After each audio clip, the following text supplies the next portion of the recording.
The hammer slipped from Katherine Harrison's calloused fingers for the third time that morning, and she let out a frustrated breath that fogged in the crisp Wyoming air of October 1885.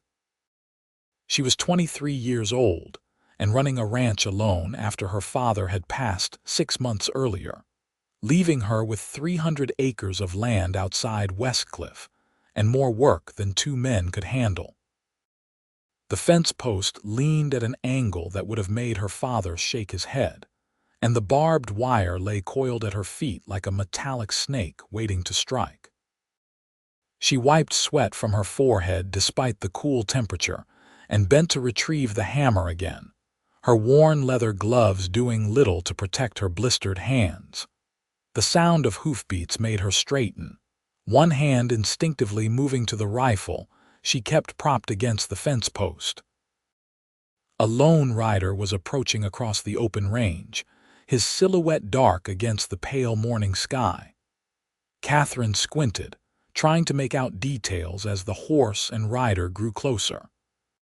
She recognized neither the paint horse nor the man sitting tall in the saddle, which meant he was a stranger, and strangers could mean trouble for a woman alone. The rider slowed as he approached, raising one hand in a peaceful gesture. He was young, perhaps 25 or 26, with dark hair that curled slightly beneath his wide-brimmed hat and eyes the color of the summer sky. His clothes were dusty from travel, but his saddle was good quality, and the way he carried himself spoke of a man comfortable in his own skin. "Morning, miss," he said, his voice carrying easily across the distance between them. "Name's Connor Wells. I am looking for work, and I was told in town that ranches out this way might be hiring." Katherine kept her expression neutral, though her heart had leaped at the word work. She could barely afford to feed herself, let alone pay a ranch hand, but the fence stretched for miles in both directions, and half of it was in worse shape than the section she was currently attempting to repair. "I am not hiring," she said, her voice firmer than she felt. "The Harrison Ranch is not taking on hands right now." Connor Wells looked at the leaning fence post, the scattered tools, and Katherine's obvious exhaustion. He dismounted in one smooth motion, ground tying his horse. "That post is set too shallow," he said, walking closer. "The winter frost will push it right out of the ground come spring." "I know that," Katherine said defensively. "I just cannot get it any deeper. The ground is harder than iron this time of year." Without asking permission, Connor picked up the hammer she had dropped and examined the post. "You need to dig wider, not deeper. Give the post more room to settle, then pack it tight with rocks and soil. The weight will hold it better than depth alone." Katherine wanted to protest, wanted to tell this stranger to get back on his horse and ride away, but she was tired and frustrated, and the fence needed fixing before her cattle wandered onto the neighboring property again. The last time that had happened, her neighbor had threatened to shoot any cow that crossed the boundary line, and she believed he would do it. "I cannot pay you," she said bluntly. "I can offer a meal and a place to sleep in the barn, but that is all." Connor set down the hammer and began rolling up his sleeves. "I am not asking for payment, miss, just pointing out that you are doing it the hard way." He set to work before she could respond, using a spade to widen the hole she had dug. Katherine watched for a moment, torn between pride and practicality, then picked up the hammer and began gathering rocks to pack around the base of the post. They worked in silence, falling into an easy rhythm that surprised them both. When the post was finally set properly, standing straight and solid, Connor tested it with his weight, leaning hard against the wood. "That will hold," he said with satisfaction. Katherine nodded, unwilling to admit how much easier it had been with help. "Thank you. There is water in the well if you are thirsty before you ride on." Connor looked at the miles of fence stretching in both directions, at the ranch house that needed painting, at the barn door hanging crooked on its hinges. He looked at Katherine, seeing the exhaustion in her eyes and the determination in the set of her jaw. "Next post is about 20 yards that way," he said, as if she had not just dismissed him. "We should be able to get 10 or 12 done before the sun gets too high." "Mr. Wells, I told you I cannot pay you. And I told you I am not asking for payment." He picked up the tools and started walking along the fence line. "But I would not say no to that meal you mentioned." Katherine stood frozen for a moment, watching this stranger stride across her property as if he belonged there. Every instinct told her to send him away, to protect her independence and her pride. But her hands ached, her back was sore, and the fence stretched on forever. She grabbed the coil of barbed wire and followed him. They worked through the morning, speaking only when necessary to coordinate their efforts. Connor proved to be an expert with tools and fencing, fixing in hours what would have taken Katherine days to accomplish alone. He showed her tricks her father had never mentioned, ways to tension the wire properly and secure the posts so they would last through harsh winters. She watched and learned, filing away each technique for future use. By noon, they had repaired a quarter-mile of fence and Katherine's stomach was growling audibly.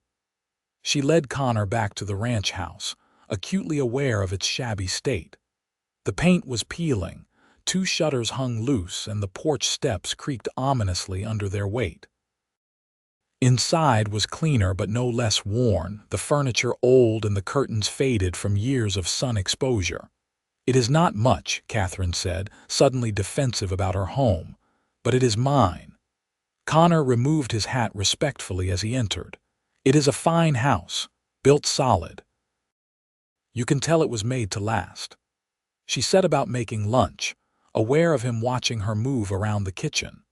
She sliced bread from a loaf she had baked 2 days earlier, fried salt pork in a cast iron skillet, and heated beans that had been simmering on the stove since morning.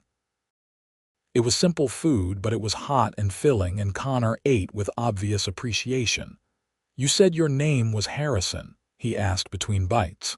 "Would that be Thomas Harrison's place?" Katherine tensed. "He was my father. He died last spring. I am sorry for your loss." "I heard about him in town. They spoke well of him." "He was a good man." Katherine's voice was tight. "He taught me everything about ranching, but he never expected I would have to run the place alone. No brothers, no siblings at all. My mother died when I was young. It was always just my father and me." Connor was quiet for a moment, understanding filling his eyes. "That is a heavy burden to carry." "I can carry it." Katherine's chin lifted stubbornly. "I have been managing for 6 months now. I can see that. But there is no shame in accepting help when it is offered." Katherine met his eyes, seeing nothing but sincerity there. She looked away first, uncomfortable with the kindness she saw. "Why would you work for free? No drifter does that. What do you really want?" Connor set down his fork carefully. "I am not a drifter, Miss Harrison. I am a working man looking for a place to settle. I have been riding for 3 weeks since leaving Colorado, and I am tired of moving. This valley seems like a good place to put down roots, but I need work to make that happen. If helping you with your fence gives me time to look around and make connections in town, then that seems like a fair trade to me." It was the most he had said all morning, and Katherine found herself believing him. There was something steady about Connor Wells, something that made her want to trust him despite her better judgment. "You can sleep in the barn," she said finally. "There is a stall that is clean and dry, and I can spare blankets. I will feed you while you are here, but I cannot promise anything beyond that." Connor's smile transformed his face, making him look younger and more approachable. "That is all I am asking." They returned to the fence line after lunch, and Katherine found herself stealing glances at her unexpected helper. He moved with efficient grace, never wasting motion, and he had a habit of humming while he worked, low melodies that reminded her of church hymns and dance hall songs mixed together. When the sun began its descent toward the mountains, they had completed nearly half a mile of fence repairs. "Tomorrow we should work on the north pasture," Connor said as they walked back to the barn. "I saw some posts down there that need replacing entirely." Katherine did not correct his assumption that there would be a tomorrow, or that he would be part of it. She helped him settle his horse in a stall, noting the care he took with the animal, checking its hooves and making sure it had plenty of feed and water. He set up his bedroll in an empty stall, declining her offer of the tack room. "This is fine," he assured her. "I have slept in worse places." That night, Katherine lay in her father's old bedroom, staring at the ceiling and wondering if she had made a mistake inviting a stranger to stay on her property. But when she closed her eyes, all she could see was the straight, solid fence line and the work they had accomplished together. For the first time in months, she felt a flicker of hope that maybe, just maybe, she could make the ranch work. Connor was up before dawn, and Katherine found him in the barn already feeding the livestock when she arrived to do her morning chores.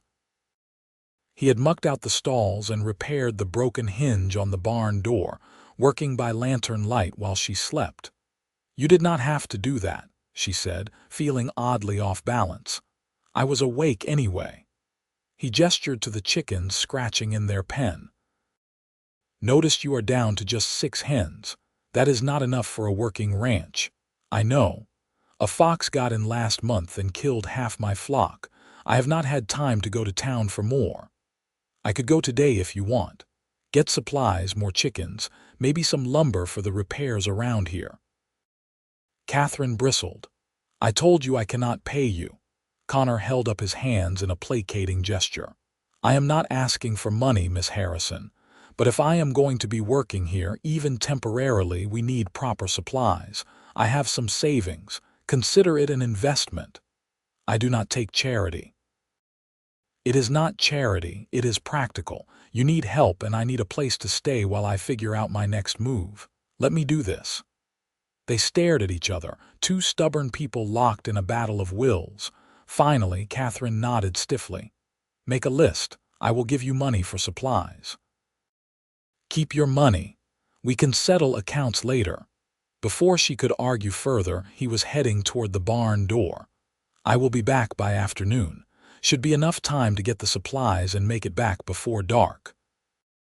Katherine watched him ride away, that same uneasy feeling settling in her chest. She did not know what to make of Connor Wells, this stranger who had appeared out of nowhere and inserted himself into her life. But as she looked around at all the work that needed doing, she could not bring herself to regret his presence. She spent the morning working alone, mucking stalls and repairing tack, trying to ignore how much easier the work had been with Connor's help. By the time he returned in mid-afternoon, she had worked herself into a state of nervous anticipation that annoyed her. She was not the kind of woman who waited anxiously for a man's return. Connor rode up with his horse laden with supplies. 2 crates of young chickens squawked indignantly from behind his saddle, and lumber was tied in a bundle across the horse's rump. He had bags of nails, new tools, and even a bolt of cloth that made Katherine's eyes widen. "What is all this?" she demanded. "I said supplies, not half the general store. Everything on this property needs work," Connor said reasonably, beginning to unload. "Cannot fix things without the proper materials. How much did this cost? Does not matter. It matters to me." Connor stopped and looked at her squarely. "Miss Harrison, I am going to be honest with you. I have been saving for 3 years to buy my own place. I have enough for a down payment on land, but not enough to stock it and work it properly. Helping you lets me keep my skills sharp and gives me a place to stay while I look for property in the area. This is not charity. This is business." Katherine wanted to argue, but the logic was sound, and the supplies were already here, the money already spent. She helped him unload, and they spent the rest of the afternoon settling the new chickens and beginning repairs on the porch steps. Days turned into a week, and Connor showed no signs of leaving. He worked from dawn until dusk, tackling every project Katherine could think of and several she had not. He fixed the leaning barn door, replaced rotted boards in the hayloft, and began the slow process of repainting the ranch house. Katherine found herself working alongside him, their partnership growing more comfortable with each passing day. They developed routines. Katherine cooked breakfast before dawn, and they ate together in companionable silence before heading out to work. Lunch was usually taken in the field, simple food eaten while sitting on fence posts or boulder outcroppings. Dinner was more substantial, and Connor began lingering at the kitchen table after the meal was finished, talking about his day or asking Katherine about the ranch's history. He learned that her father had built the ranch from nothing, claiming the land in 1870 and spending 15 years turning it into a working cattle operation. He learned that Katherine had been born on the property, that she had learned to ride before she could walk properly, and that she could rope and brand as well as any man. She had expected to marry a neighboring rancher's son, but he had left for California during the gold rush and never returned. "Do you regret staying?" Connor asked one evening as they sat on the porch watching the sun set behind the mountains. Katherine considered the question seriously. "Sometimes, when the work is hard and I am alone, I wonder what my life would have been like if I had left when I had the chance. But this is my home, my father's legacy. I cannot just abandon it. You should not have to choose between home and happiness. Life is not fair, Mr. Wells. Surely you know that. Call me Connor. And yes, I know life is not fair, but that does not mean we cannot try to make it better." Katherine turned to look at him, really look at him, seeing past the helpful stranger to the man beneath. There was strength in his face and kindness, and something else she was afraid to name. Her heart did a strange flutter in her chest, and she looked away quickly. "It is getting dark. You should get to the barn before you cannot see the path." Connor stood slowly, understanding the dismissal for what it was. "Good night, Miss Harrison." "Katherine," she said softly. "You can call me Katherine." His smile was warm in the fading light. "Good night, Katherine." She watched him walk to the barn, his silhouette fading into darkness, and wondered when exactly he had stopped being a stranger and started being something more. The following week brought an early snow, unusual for October but not unheard of in Wyoming. Katherine woke to a white world, the ranch transformed into something from a picture book. She dressed quickly and headed to the barn, worried about the livestock, only to find Connor had already been there. The animals were fed and watered, extra hay had been distributed, and he was in the process of reinforcing a section of roof that had been leaking. "You should have woken me," Katherine called up to him. "You needed the sleep. I heard you pacing last night."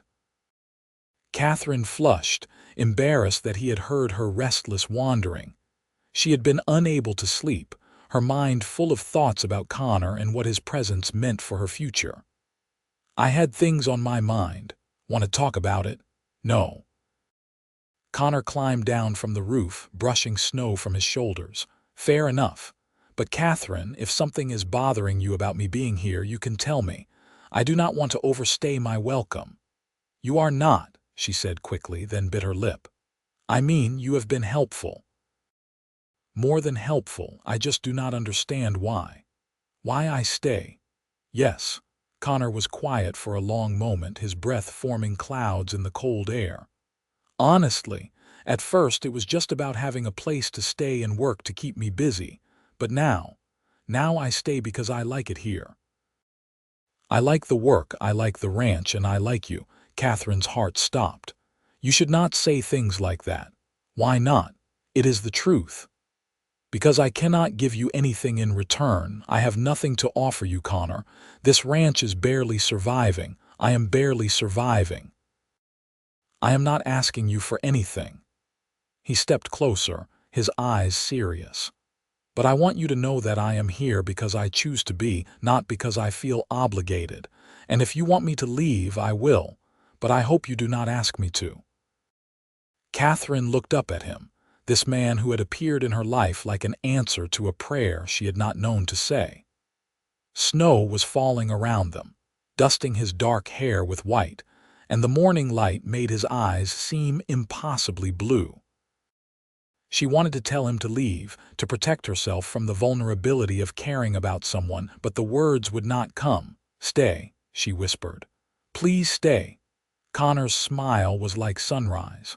"I was hoping you would say that." They stood there in the snow, not touching but connected by something neither could name, until the cold finally drove them inside. Katherine made hot coffee, and they sat at the kitchen table, talking more freely than they ever had. Connor told her about growing up in Colorado, about losing his parents to cholera when he was 16, about working various ranches and saving every penny to buy his own land someday. "Why here?" Katherine asked. "Why Wyoming instead of staying in Colorado?" Needed a fresh start. "Too many memories there, both good and bad. When I heard about the opportunities in Wyoming, it seemed like the right choice." "What kind of land are you looking for?" Connor shrugged. "I had thought I wanted something big, a place I could build into a real operation. But lately, I have been thinking smaller might be better. A manageable spread where I could raise cattle and horses, maybe have a family someday." The word family hung in the air between them, loaded with possibility. Katherine looked down at her coffee, her cheeks warming. "That sounds nice. What about you? What do you want for the future?" It was a question no one had asked her in months. Everyone assumed she would either fail and lose the ranch or marry out of desperation to save it. No one had bothered to ask what she actually wanted. "I want to keep this place," she said slowly. "But not just survive. I want to make it thrive the way it did when my father was alive. I want to prove that I can do this, that being a woman does not mean I am incapable." She paused, then added quietly, "And maybe someday I would like someone to share it with. Someone who sees me as a partner, not just a burden or a responsibility." Connor reached across the table and covered her hand with his. "You are not a burden, Katherine. You are one of the strongest people I have ever met." She looked at their joined hands, at the calluses they both carried from hard work, and felt something shift inside her. This was dangerous territory, letting herself feel things for a man who could leave at any moment. But when she looked up and met Connor's eyes, she saw the same emotions reflected back at her. "I am scared," she admitted. "Of what? Of this, of you, of caring about someone when I have barely survived losing my father." Connor squeezed her hand gently. "I am scared too. But I think the best things in life are usually the ones that scare us most." They sat like that for a long time, hands clasped across the table, while snow continued to fall outside, and the future stretched before them full of possibility and uncertainty. The snow melted within 2 days, but something had changed between Katherine and Connor. They worked together with a new awareness, their conversations growing deeper and more personal. Connor began staying later in the evenings, helping Katherine with the endless paperwork that came with running a ranch. He had a head for numbers that she lacked, and together, they discovered her father had been more financially sound than she had realized. "You have enough saved to hire a hand or two for spring roundup," Connor said, pointing to figures in the ledger.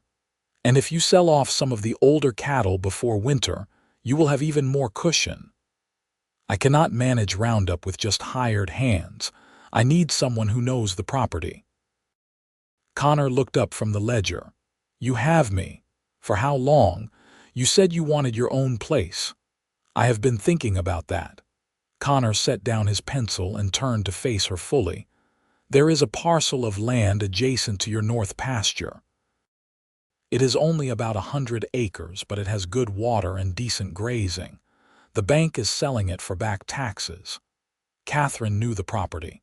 It had belonged to a family who had given up and moved back east 2 years earlier. It is good land. You should buy it. I was thinking maybe we could buy it, together. The words hung in the air between them, heavy with implication.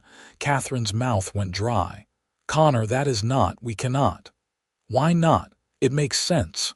Your ranch is big, but you need help managing it. I want land but cannot afford a full operation on my own.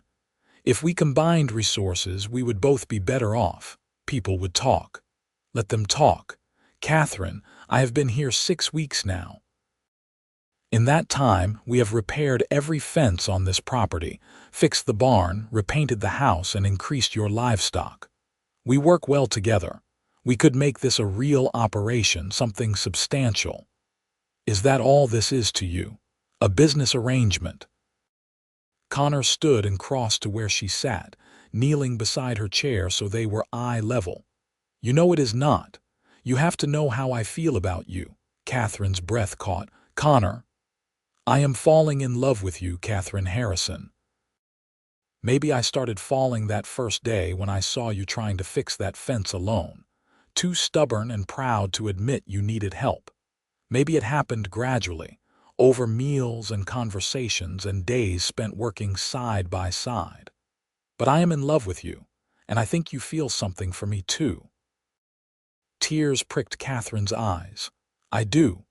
God help me, I do. But Connor, love is not enough. What if you change your mind? What if you decide ranch life is not what you want? I cannot risk losing everything again. You will not lose anything. Katherine, I am not going anywhere. I have spent years drifting, looking for something I could not name. And then I found you and everything clicked into place. This is where I am meant to be. You are who I am meant to be with. How can you be so sure? Because for the first time in my life, I am not looking toward the horizon wondering what is next. I am exactly where I want to be. Katherine touched his face, her calloused fingers gentle against his skin. I am terrified. I know, but we can be terrified together. She kissed him then, a soft press of lips that spoke of hope and fear and possibility.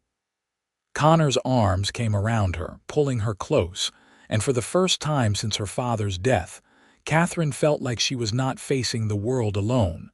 They pulled apart slowly, both breathing hard. Connor rested his forehead against hers.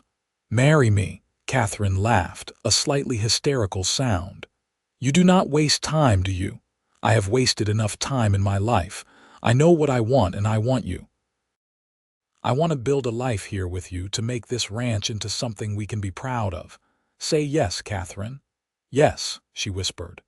Yes, I will marry you. Connor kissed her again, deeper this time, full of promise and passion. When they finally broke apart, he was grinning like a fool. We should go to town tomorrow. Tell people, make it official. Katherine's smile faded slightly. People will not be happy. They will say I am rushing into things, that I am being foolish. Do you care? She thought about it, about the gossips in town and the neighbors who had been waiting for her to fail. Then she thought about Connor's steady presence, about the way he looked at her like she was something precious, about the future they could build together. No, she said firmly. I do not care at all. They went to town the next day, and just as Katherine had predicted, the news was met with mixed reactions. The general store owner was happy for them, having watched Katherine struggle alone for months. The banker was pleased, seeing Connor as a stabilizing influence on the Harrison ranch. But some of the other ranchers were skeptical, questioning Connor's motives and suggesting he was taking advantage of a desperate woman. Katherine faced them all with her head held high, her hand firmly clasped in Connor's. I am marrying Connor Wells because I love him and because he loves me. What anyone else thinks about it is none of my concern. They were married 2 weeks later in a simple ceremony at the small church in Westcliff. Katherine wore a dress that had belonged to her mother, carefully preserved in a trunk in the attic. Connor wore his best clothes, pressed and clean, and his hand shook slightly as he slipped a simple gold band onto Katherine's finger. The ring had been his mother's, one of the few things he still carried from his old life. Only a handful of people attended the ceremony, but Katherine did not care. All that mattered was Connor's face as he looked at her, the love and devotion clear in his eyes as he promised to love and cherish her for the rest of his life. They spent their wedding night in the ranch house that was now officially theirs, and Katherine finally let herself believe that maybe, just maybe, everything was going to be all right. Winter arrived in full force in December, blanketing the ranch in snow and keeping them close to home. Connor and Katherine spent the long, dark evenings planning for the spring, mapping out improvements to the property, and discussing how they would combine their resources. Connor put a down payment on the adjacent property, and they began the process of integrating it into the Harrison ranch. It was hard work, but they were happy. Katherine had never imagined that marriage could be a true partnership, but Connor consulted her on every decision and valued her opinion as much as his own.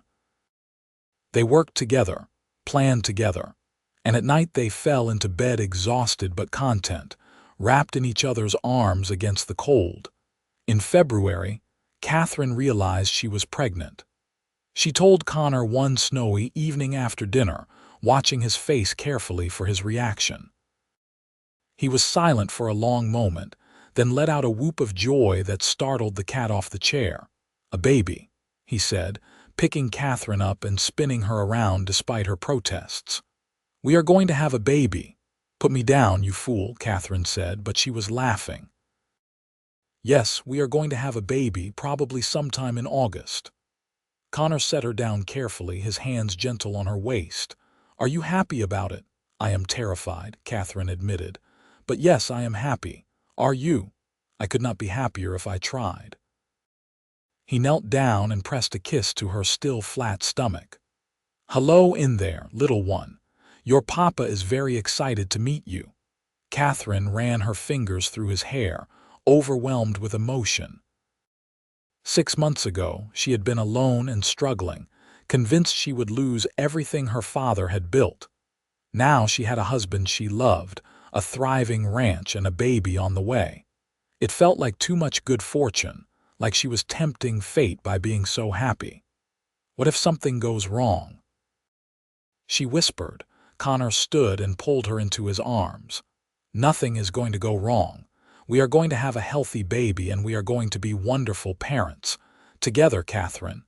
Everything we do from now on, we do together."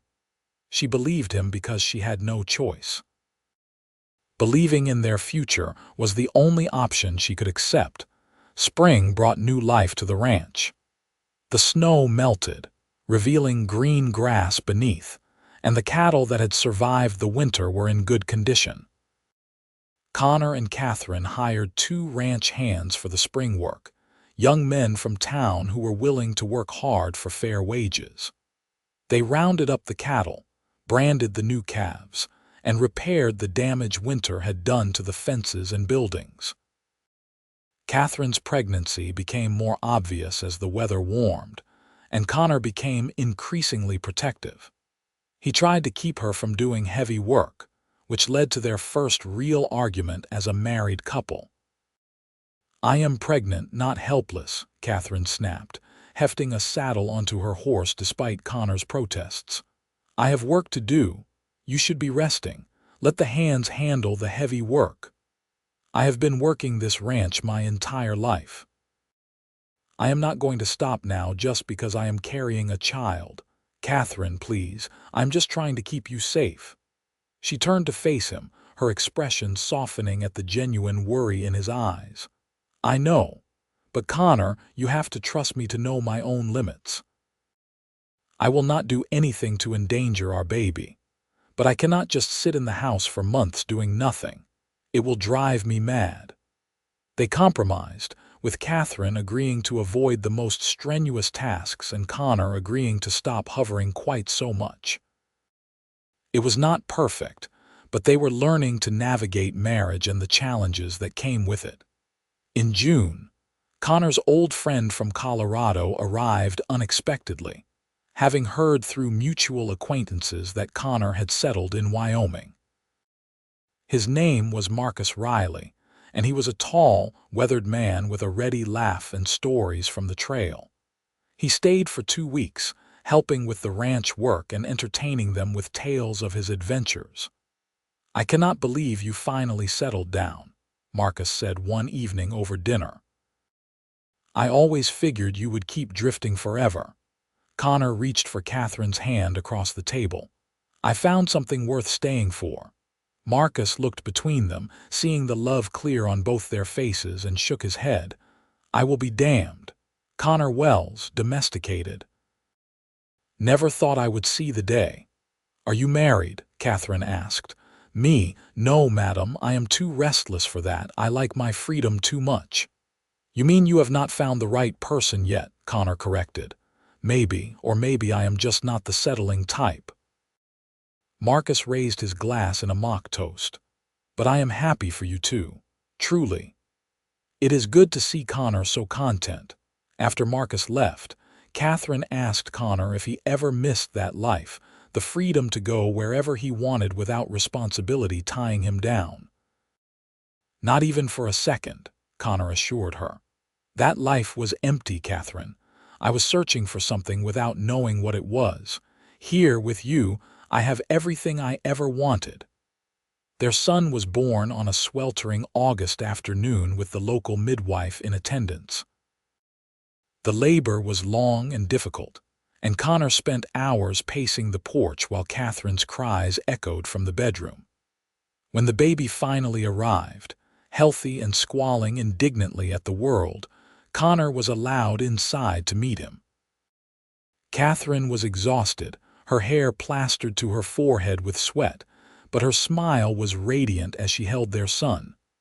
"Meet your son, Connor." Connor approached the bed carefully, awed by the tiny person in Katherine's arms.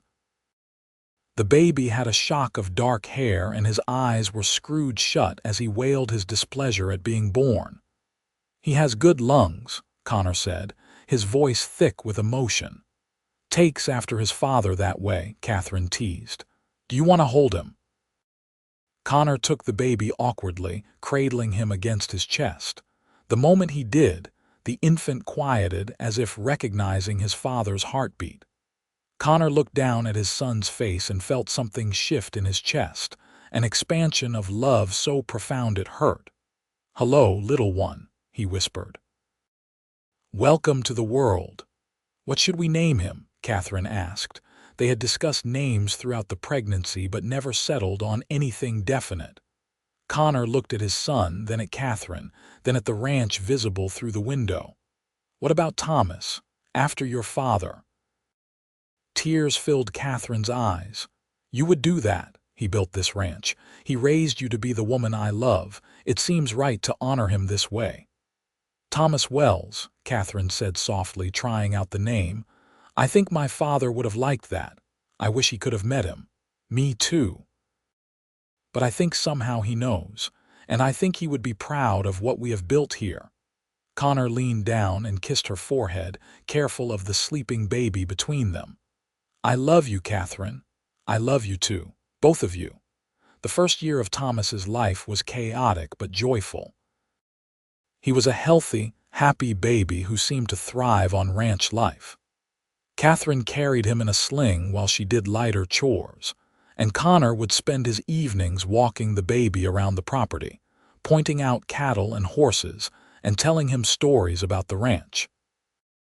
They hired a third ranch hand that fall, an older man named Dutch who had experience managing operations. With his help, the ranch ran more smoothly than ever. They sold their cattle for a good price that autumn, making enough to not only survive the winter but to expand their herd in the spring. By the time Thomas turned 1, The ranch was firmly established as one of the more successful operations in the area.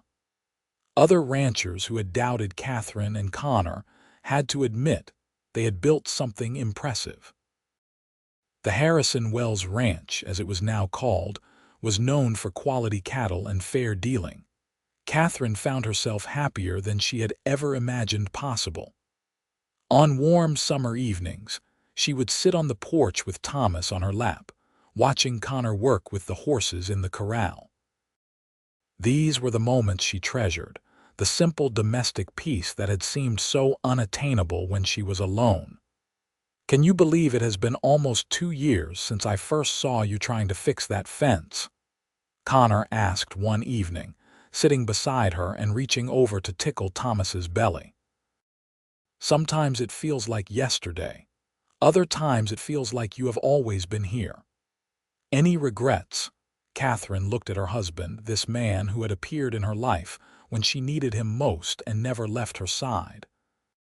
She looked at their son, babbling happily and reaching for his father's hand.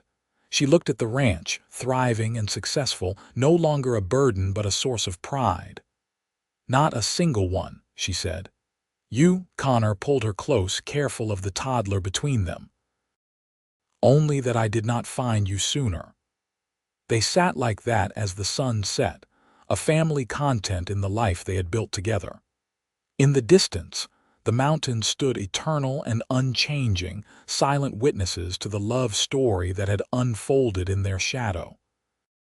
2 years later, Katherine was pregnant again. This pregnancy was easier than the first, perhaps because she knew what to expect, or maybe because Thomas kept her too busy to worry. Their daughter was born in April, arriving quickly and easily compared to her brother's dramatic entrance. They named her Margaret after Connor's mother, and she had her mother's green eyes and her father's dark hair. Thomas, now 3 years old, was fascinated by his baby sister. He would bring her toys and sit beside her cradle for hours, watching her sleep. Connor built a larger house to accommodate their growing family, adding bedrooms and a proper dining room while keeping the bones of the original structure that Katherine's father had built. The ranch continued to prosper. They bought more land, increasing their holdings to over 500 acres. They had a full crew of ranch hands now, men who worked for fair wages and were treated with respect. Connor and Katherine's reputation for honest dealing spread throughout Wyoming, and they began selling breeding stock as well as beef cattle. But it was not all easy. There were years when the weather was harsh, when they lost cattle to disease or predators. There were injuries and setbacks, moments when success seemed uncertain. Through it all, Katherine and Connor faced every challenge together, their partnership stronger for the trials they endured. When Thomas was 6 and Margaret was 3, Katherine realized she was pregnant again. This third pregnancy was unplanned but welcome, and their second son was born in December, arriving during a snowstorm that trapped the midwife at the ranch for 3 days. They named him James, and he was the most easygoing of their children, content to watch the world with solemn eyes. 3 children, Connor marveled one evening, watching Katherine nurse the baby while Thomas and Margaret played on the floor. "We have 3 children." Having second thoughts, Katherine teased. "Not at all. I just keep thinking about that day I rode up and saw you trying to fix that fence. If I had kept riding, if I had not stopped to help, none of this would exist. But you did stop. You picked up a hammer and started working, and you never left." Connor crossed the room and knelt beside her chair, looking at each of their children in turn before meeting Katherine's eyes. "Best decision I ever made." "Even better than buying that adjacent property?" Katherine asked with a smile. "Even better than that." Though that was a pretty good decision too. They had indeed bought the property Connor had mentioned all those years ago, and several parcels beyond that. The Harrison Wells Ranch now stretched across nearly 1,000 acres. employing a dozen men and running cattle that were sought after throughout the territory. They had achieved a level of success that Catherine's father could only have dreamed of. But more than the land or the cattle or the financial security, Catherine treasured the family they had built. Connor was not just her husband but her partner in every sense of the word. He consulted her on business decisions, valued her opinion, and never once made her feel less capable because she was a woman. Together, they were stronger than either could have been alone. The children grew like weeds, healthy and happy in the clear mountain air. Thomas developed his father's easy way with horses and his mother's stubbornness. Margaret was clever and quick, always asking questions and demanding to know how things worked. James was the peacemaker, calm and thoughtful even as a toddler. By the time Thomas was 10, he was working alongside the ranch hands during summer, learning the business from the ground up just as Catherine had. Margaret, at 7, had declared her intention to become a veterinarian, much to everyone's amusement. At 4, James was content to follow his siblings around, happy to be included in their adventures. Connor and Catherine stood on their porch one evening, watching their children play in the yard as the sun set behind the mountains. Connor's arm was around Catherine's waist, and she leaned into his solid warmth. "Did you ever imagine this?" Catherine asked. "When you were drifting from ranch to ranch, did you imagine having a family like this?" "I imagined it," Connor admitted, "but I never believed it would happen. I thought I was meant for a solitary life, always moving, never settling. And then I saw you." "You saw a stubborn woman who could not properly set a fence post," Catherine corrected with a laugh. "I saw a woman who was trying to handle everything alone because she thought she had no other choice. I saw strength and determination and beauty. I saw someone worth staying for." Catherine turned in his arms to face him. After nearly 12 years of marriage, he could still make her heart race with a few simple words. "I am glad you stayed. So am I. Every single day, I am grateful for the life we have built together." They kissed as the sky turned orange and pink, their children's laughter floating up from the yard. This was everything Catherine had never dared to hope for when she was alone and struggling to save her father's ranch. This was the happy ending she had thought existed only in storybooks. The years continued to pass, marked by small moments of joy and occasional challenges. Thomas grew into a fine young man, taking on more responsibility at the ranch and showing every sign of being capable of running it one day. Margaret never gave up her dream of becoming a veterinarian, studying every book she could get her hands on and helping tend any sick animal on the property. James developed a talent for numbers and began helping his father with the ranch accounts. When Catherine turned 42, Connor threw her a party that brought together friends from all over the territory. The ranch house was full of laughter and music, and Catherine looked around at all the people who had become part of their lives over the years. She thought about the woman she had been, alone and desperate, convinced she would lose everything. She thought about Connor appearing like a miracle, picking up a hammer and changing her life forever. "What are you thinking about?" Connor asked, sliding an arm around her waist as they watched their guests dance. "Just remembering. It has been 17 years since you rode up to that fence line. 17 of the best years of my life. Mine, too." Catherine looked up at her husband, seeing the silver threading through his dark hair and the lines at the corners of his eyes. He was still the most handsome man she had ever seen. "Thank you for staying. Thank you for letting me." Connor kissed her temple. "Come on, wife, dance with me." They danced in the house they had built together, surrounded by the family they had created and the friends they had made, and Catherine felt completely, perfectly happy. Thomas married at 23, bringing home a sweet-natured girl from town named Rebecca who fit into the family perfectly. They built a house on the far edge of the property, close enough to help with the ranch but far enough for privacy. A year later, they made Katherine and Connor grandparents with the birth of a daughter they named Katherine in honor of her grandmother. Holding her namesake for the first time, Katherine was overwhelmed with emotion. "She is perfect."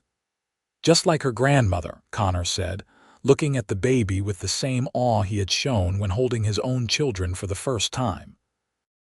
Margaret did indeed become a veterinarian, one of the first women in Wyoming to do so. She had to fight for her education, traveling to veterinary school back east and facing discrimination at every turn, but she persevered.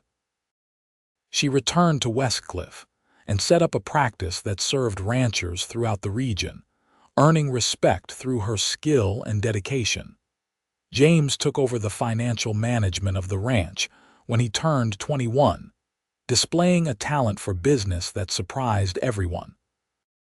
Under his careful stewardship, the ranch's profits increased even more, and he began investing in other ventures that diversified their holdings.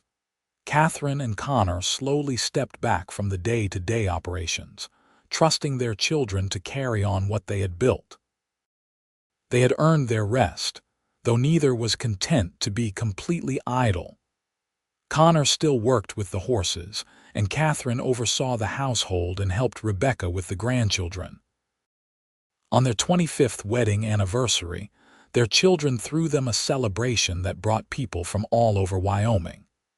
Katherine wore a new dress, and Connor wore his best suit, and they renewed their vows in the same little church where they had been married a quarter-century earlier. 25 years, Katherine marveled as they danced at the reception. "It went so fast. And we have many more ahead of us," Connor said confidently. They did have more years, blessed years filled with more grandchildren, and the satisfaction of watching their ranch continue to thrive under their children's management. Thomas and Rebecca had 3 more children. Margaret married a fellow veterinarian and had 2 daughters, and James married a banker's daughter and had twin sons. Katherine and Connor's house was often full of grandchildren, and they loved every chaotic moment. Connor built a larger table so everyone could fit for Sunday dinners, and Katherine taught her granddaughters to cook, while Connor taught the grandsons to rope. When Katherine turned 60, Connor surprised her with a trip to San Francisco, something they had talked about for years but never done. They spent 2 weeks exploring the city, marveling at how much the world had changed since their youth. But they were both glad to return home to the ranch, to the mountains and open spaces that had been the backdrop of their love story. "There is nowhere else I would rather be," Katherine said as they rode across their property, checking fences out of habit more than necessity. "Not even San Francisco with its fancy restaurants and hotels. Not even there. This is home. This is where we built our life together." Connor reached over and took her hand, their horses walking side by side. "Do you ever think about that day, the day we met, all the time? I think about how close I came to sending you away, how stubborn I was about accepting help. You were protecting yourself. I understood that. But you stayed anyway. You picked up that hammer and started working, and you never left my side." "I never will," Connor promised.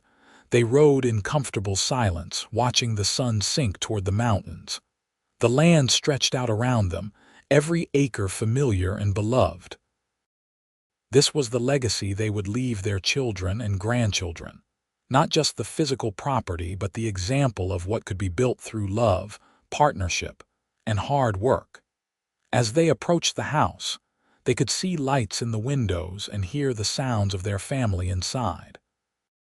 Sunday dinner would start soon, and the house would fill with children and grandchildren, with laughter and stories and love. Connor helped Katherine dismount, his hands gentle despite the arthritis that plagued them both. They stood for a moment, looking at the house that had grown and changed with them over the decades. "No regrets?" Connor asked, as he had asked so many times over the years. "Not a single one," Katherine answered, as she always did. They walked to the house hand in hand, ready to join their family for dinner.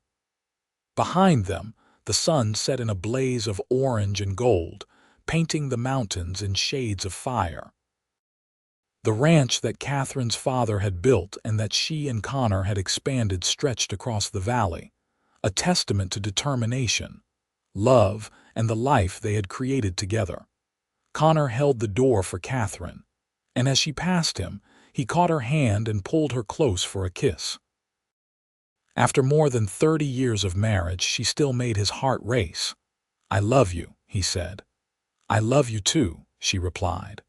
"Now come on, before the grandchildren eat all the biscuits." They entered the warm, noisy house together, surrounded by the family their love had created. Outside, the first stars began to appear in the darkening sky, watching over the ranch as they had for decades, bearing witness to the simple truth that sometimes the best things in life begin with a stranger picking up a hammer and choosing to stay. Years continued to pass in peaceful succession. Katherine and Connor grew old together, their hair turning white and their steps slowing, but their love never diminishing. They celebrated their 50th wedding anniversary surrounded by children, grandchildren, and great-grandchildren, the ranch house overflowing with family. 50 years, Katherine said wonderingly that night as they lay in bed. "We have been married 50 years. Best 50 years of my life," Connor said, pulling her close despite their aching joints. "You remember being young, when we worked dawn to dusk on the fences. I remember thinking you were the most beautiful woman I had ever seen, even covered in dust and too stubborn for your own good." Katherine laughed softly. "I thought you were insane, offering to work for free. Maybe I was. Insane for you." Connor kissed her forehead. "I would do it all again, Katherine. Every moment. So would I." They fell asleep in each other's arms as they had for 50 years. Connor passed away peacefully in his sleep on a spring morning when he was 78 years old. Katherine woke to find him still and quiet beside her, his expression peaceful. She held his hand and cried, mourning the loss of the man who had been her partner, her love, her everything for 53 years. The funeral was attended by hundreds of people. Connor Wells had been respected throughout Wyoming for his fairness, his hard work, and his dedication to his family. But no one mourned him more deeply than Katherine, who felt like half of herself had been torn away. In the weeks after Connor's death, Katherine struggled. The ranch that had been a source of joy felt empty without him. She could not walk the fence lines without remembering that first day, could not sit on the porch without hearing his voice, could not sleep without reaching for him in the night. Her children worried about her, urging her to eat, to rest, to give herself time to heal. But Katherine felt ancient and tired, ready to join the man she loved. On a warm summer evening, 6 months after Connor's death, Katherine sat on the porch watching the sunset. Thomas sat beside her, his own hair gray now, his face lined with years of work and weather. "Are you all right, Mama?" he asked. Katherine smiled. "I am fine, sweetheart. Just remembering. Tell me again how you and Papa met." Katherine settled back in her chair, the story as familiar as her own heartbeat. "I was trying to fix the fence line, doing a terrible job of it, and your father rode up out of nowhere, picked up a hammer and started helping. I told him I could not pay him, but he said he was not asking for payment. And he never left. No, he never left." Katherine's eyes were distant, seeing not the present but the past. "He stayed by my side for 53 years, through everything good and bad. He was the best man I ever knew. He loved you very much, and I loved him, still do." Katherine reached over and patted Thomas's hand. You take after him, you have his kindness, his strength. I try." They sat in comfortable silence as the sun sank lower. Katherine felt peaceful, more so than she had since Connor's death. She thought about the life they had built together, about the family they had created, about all the moments of joy and sorrow they had shared. "Make sure your children know how we built this place," Katherine said quietly. "Make sure they know it was built on love and partnership, not just hard work." "I will, Mama." "Good." Katherine closed her eyes, feeling the last warmth of the sun on her face. "That is good." She passed away that night peacefully in her sleep, just as Connor had. She was 79 years old, and her family mourned her deeply, but took comfort in knowing she was reunited with the man she loved. They buried Katherine beside Connor on a hill overlooking the ranch, beneath a simple stone that read Katherine Harrison Wells. Beloved wife, mother, grandmother. She built a legacy of love. The ranch continued to thrive under Thomas's management and eventually passed to his children and grandchildren. The Harrison Wells Ranch remained one of the most successful operations in Wyoming for generations. But more than that, it remained a symbol of what could be achieved through love, partnership, and determination. And on warm summer evenings, when the light hit just right and the wind whispered through the grass, ranch hands would sometimes swear they could see two figures walking the fence line together, checking posts and stringing wire, side by side as they had been in life and would be forever in memory. The story of Katherine Harrison and Connor Wells became legend in Westcliff, passed down through generations as an example of true love and partnership. Grandchildren told their grandchildren about the woman who nearly lost everything and the stranger who appeared to help her, picking up a hammer and never leaving her side. It was a story about love, about choosing to stay when leaving would be easier, about building something meaningful together. It was a story that began with broken fences and ended with a legacy that lasted generations, all because one cowboy saw a woman who needed help and decided she was worth staying for. And in the end, that was enough.